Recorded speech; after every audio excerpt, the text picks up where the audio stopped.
So this is interesting. So we spent the evening last night miking out all the pistons, all 12 of them actually, for both motors, and carefully calibrating the micrometer often, verifying its accuracy.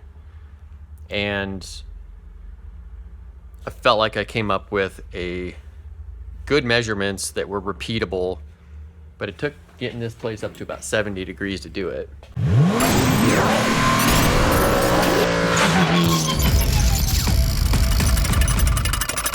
And we had one piston out of the second set that was, people are texting. I have one piston out of the second set, piston number 4, that was way smaller than all the rest. It was measuring in at 3.6200. The rest of these were 2 to 3 to 4 to 5 thousandths, even 6. And I did go back and double check all of these ones. They were much, much closer. But what happens is as the temperature increases, you see the size of the piston increase. So it's also possible that as I was going through these, temperature in the shop was actually getting warmer as I'm measuring these pistons. Yeah, it looks like we're down as low as about probably 59. I was looking up the thermal expansion characteristics of this piston. The piston is made of an alloy composition of, well, various other materials: silicon, copper, magnesium, titanium. There's a couple of other ones, but it's classified as an AC8A aluminum, which is right about a eutectic level of silicon composition, which is between like 11 and 13%, so roughly 12.2 is the eutectic point. We'll get into eutectic materials another time. But what's interesting about this is I just put the mic back in the small holder that I have in order to check the calibration. I typically do this vertically, so it's easier to make sure that your contacts are completely flush. This green handled tool is called a standard. This is a 3 to 4 gauge mic. It's considered, it's a vernier mic, and the vernier just means you're getting this extra 1/10 of a thousandth of an inch, technically speaking. There's probably a better definition for that. So anyway, I put this in here, and you can see that I'm actually off by 1/2 of a thousandth. I'm gonna do this a couple more times just to verify, but this is the 0 mark, and this 1 here, that represents 1/1000th of an inch. So if you look on the vernier scale here, the way the vernier scale works is you simply move your eyes around until you find the 2 lines that line up most closely. So the number on the scale at the top that's upside down is the vernier scale. So the 4, the mark on the spindle there, is actually close but not quite. The number 5 is really close, and the number 6 is too far past. So we would call this a 5, which means a 5 means we are halfway to 10, because that's a scale of 10, 7, 8, 9, 0, and we're between the 0 and the 1/1000th of an inch, so we are about a 1/2 of a thousandth of an inch off here. So what we'll do is just take this out, spin it back a little bit, spin it forward a little bit, make sure our contacts are clean. And the reason I do this vertically is so that I'm not putting a lot of tension with my hands to misalign these contacts. Click it a couple times. So there's a clutch on the bottom of this. As you twist it, it makes this clicking sound. So it's calibrated to have the appropriate amount of torque so that you don't over tighten this and skew your results. And we are still showing that we are off by about a 1/2 of a thousandth, which is interesting because the only thing that's occurred between last night and today is a slight variation in temperature, about 10 degrees Fahrenheit. Yeah, so that's off. So ultimately, what does that mean? It means that we're off about, well, 10 degrees. I had it about 70 degrees in here last night. It seemed to equalize and make our measurements much more repeatable. So in theory, I could recalibrate the mic and remeasure the pistons. And I would imagine that I would get different numbers.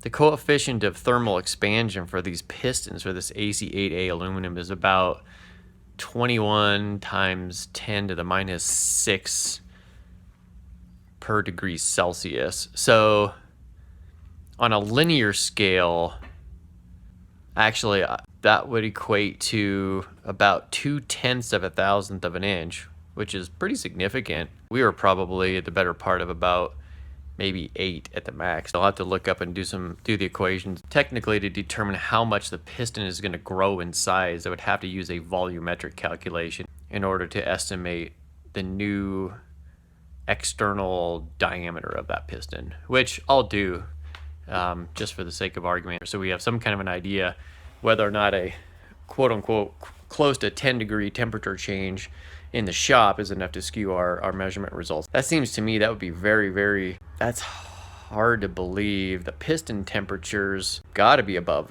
100 degrees C. Oh, but they're not probably above. Actually, I do not know how hot a piston actually gets inside the cylinder. We'll have to do some research and see how that turns out too. But ultimately, I guess what we're trying to figure out is how much is this piston going to expand?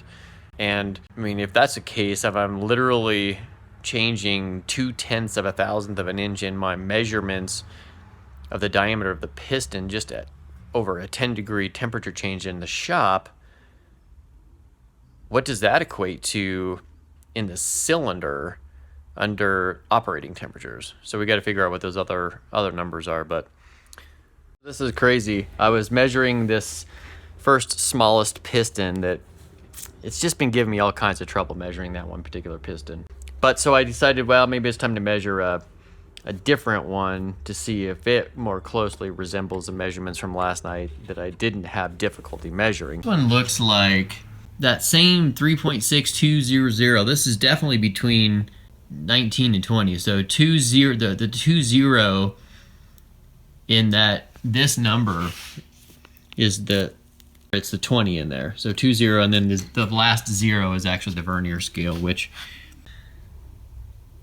3.6196.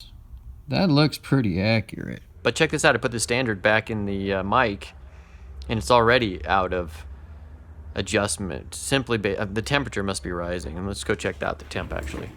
Actually, the temperature could be rising on the instrument, even though in here, well, yeah, we're up to about 62 degrees from about 59, so we're up 3 degrees. I guess it's possible the instrument literally could be warming up, and my hands are on it, so I am potentially warming all of this stuff up more quickly. So get this thing calibrated again.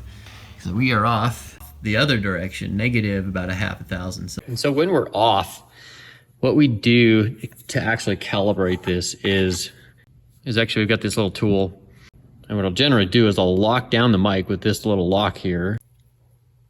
We can safely take the standard out. So then we can use this tool, and it has this tip on it that will engage this hole right here on the mic. So what happens is, so I need to spin this so that the line here matches with the line on the 0. So you insert your tool, and then you just twist. And sometimes, yeah, whoops, you'll overshoot it. So you can come back the other way. Voila, just like that. Now we're all calibrated.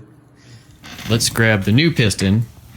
This is actually piston number 2.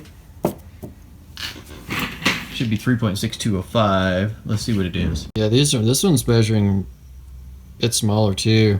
3.620, probably right about 203, between 202, 203. There's a couple of thousandths smaller still. So I know I'm transferring heat from my hand into this mic by holding this so much. Keeps changing the calibration on the mic, so I'll double check it again just inside of like 5 minutes. But the pistons are definitely reading about 2,000 smaller with temperature. So 2 to 3. So crazy. Well, at least we've confirmed what we thought we knew, is that this stuff is super variable, so super sensitive. Just put the mic back in. 5 minutes later,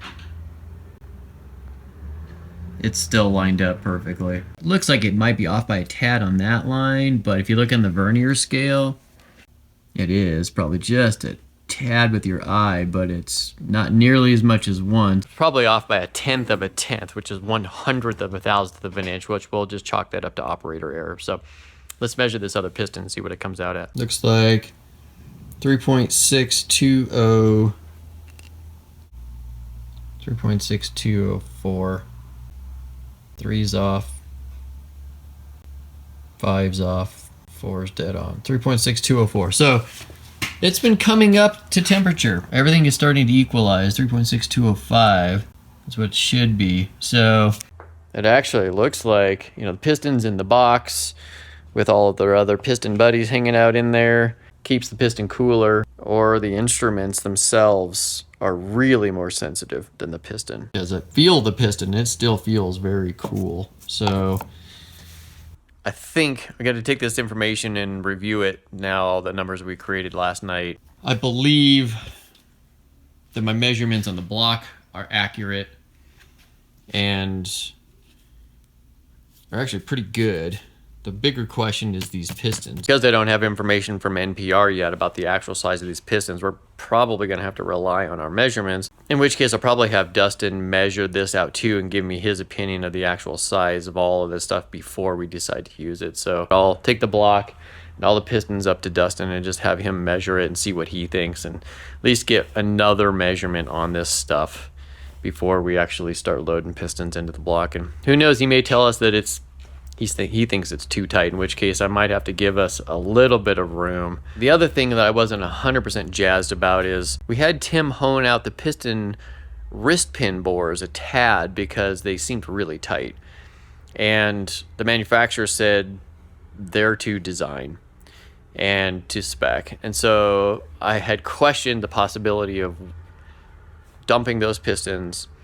I'm going to get Dustin's opinion on this first, but I was thinking about dumping those pistons and just chalking that up to research and development and getting another set of pistons from NPR. But after I informed them that none of the pistons that I bought have color coding on them, so we really don't even know what size they are, they got alarmed, checked all their piston stock, as I told you, and pulled all of them. So they're no longer going to sell those. So I mean, I could probably go out and find another set somewhere on the open market, but that's already on somebody else's shelves, but that might be overkill. I don't want to overthink this, but I want to be careful. So I think we'll just let Dustin measure this and see what he thinks. Worst case scenario, one scenario might be that Dustin says, hey, look, I'd like to take the block out 0.5 of a thousandth anyway, all the way around, in which case we can work with a second set of pistons that I have, instead of mixing the two, some of which have the piston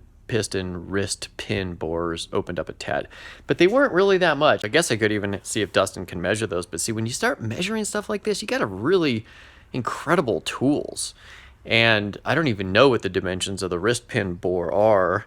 And NPR doesn't necessarily publish the piston wrist pin bore diameter. They do publish the pin diameter, but it would take a fairly small, extremely sensitive tool to measure the piston wrist pin bore accurately to know how much we've really opened those up.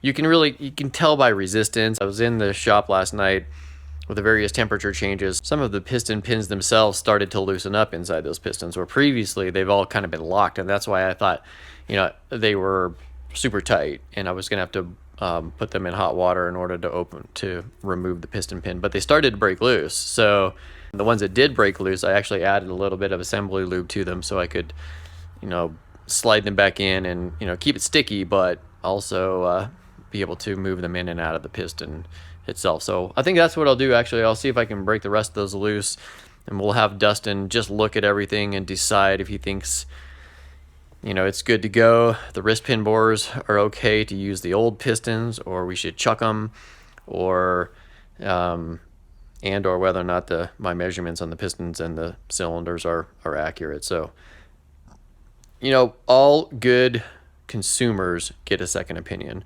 And in this case, this level of engineering work is really important because I just don't tolerate incompetence well. And if it's mine, forget it. No way. I mean, it's just smart to engineer these engines to work correctly and, you know, not mess around too much. The V8 guys and these Japanese engine builders are very, very different animals. So this is going to be our first time actually working with the Japanese engine builder instead of the big V8 power guys who, you know, the tolerances and the specs are much looser. Most of these guys are forged pistons and boost and nitrous and, you know, but Dustin suggested that they've worked on a lot of these newer, like Honda motors that have 0 weight oils. So I know the clearances are super tight, and I'm actually very curious to see what Dustin has to say about this. He may give us, if nothing else, some interesting feedback. So, all right, let's take it up there and get her done.